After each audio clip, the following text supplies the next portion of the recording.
Hi friends, ఎలా ఉన్నారు? అంతరిక్షంలోని Sunitha Williams రోదసి యాత్ర ఆందోళనకరంగా మారింది. బోయింగ్ కంపెనీకి చెందిన స్టార్ లైనర్ స్పేస్ క్రాఫ్ట్ లో గత నెల 5వ తేదీన అంతరిక్షానికి వెళ్లారు.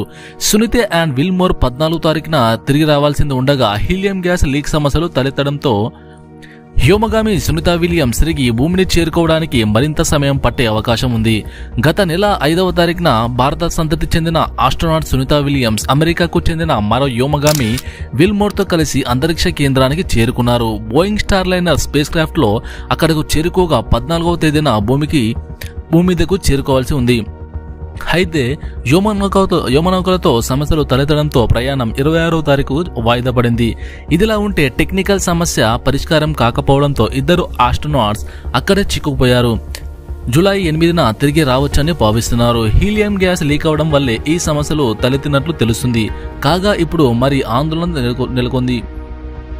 ఇప్పుడు సునీత విలియమ్స్ విల్మోర్ భూమి మీదకు రావడానికి మరికొన్ని రోజులు పట్టొచ్చని నాసా వెల్లడించింది. స్టార్ లైనర్ స్పేస్ క్రాఫ్ట్ మరమ్మతులు పూర్తయితేనే భూమి మీదకు వచ్చే ఛాన్స్ ఏర్పడింది.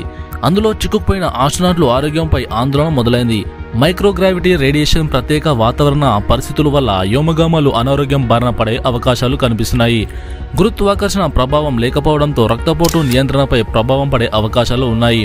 అలాగే ఎముకలు బలహీనత ఏర్పడవచ్చని తెలుస్తుంది. కిడ్నీల వ్యవస్థ పైన ప్రభావితం పడుతోంది సమాచారం. కాల్షియం పెరిగిపోయి మూత్రపిండాల్లో రాళ్లు ఏర్పడటం వంటి సమస్యలు ఉంటాయని తెలుస్తుంది. కంటి సమస్యలు, దృష్టిలోపం వంటి సమస్యలు వెంటాడతాయి. రేడియేషన్ ఎక్స్పోజర్ ప్రభావం వల్ల క్యాన్సర్ వంటి ముప్పు ఎదుర్కొనే అవకాశాలు ఉన్నాయి. కాగా ఇప్పటికే ఓ బ్యాక్టీరియా అంతరిక్షం కేంద్రంలో ఉందని నాసా ప్రకటించింది. దీనివల్ల ఊపిరితిత్తుల సమస్యలు ఎదురవుతాయని భావిస్తున్నారు. సాధారణంగా అంతరిక్షంలోకి వెళితే భవిష్యత్తులో కొన్ని ఆరోగ్య సమస్యలు తలెత్తుతాయి. ఇప్పుడు ఏకంగా కొన్ని రోజుల పాటు అక్కడే ఉండిపోవాల్సి రావడంతో ఆరోగ్య సమస్యలు జీవితాంతం వెంటాడే అవకాశం ఉందని తెలుస్తుంది. కఠిన ఆరోగ్య నియమాలు పాటించినా కూడా సమస్యలు తలెత్తవచ్చని తెలుస్తున్నాయి. ఇదిలా ఉండగా స్టార్ లైనర్ ఇంధన సామర్థ్యం కూడా 45 రోజులు మాత్రమే.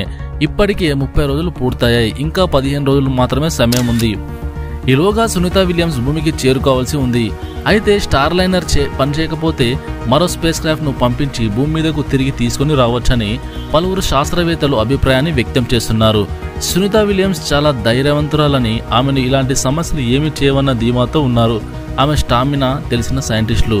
ఫ్రెండ్స్, మనం అందరం సునీత విలియమ్స్ తొందరగా భూమికి చేరుకోవాలని కోరుకుందాం. వీడియోని లైక్ చేయండి, ఛానల్ని సబ్స్క్రైబ్ చేసుకోండి.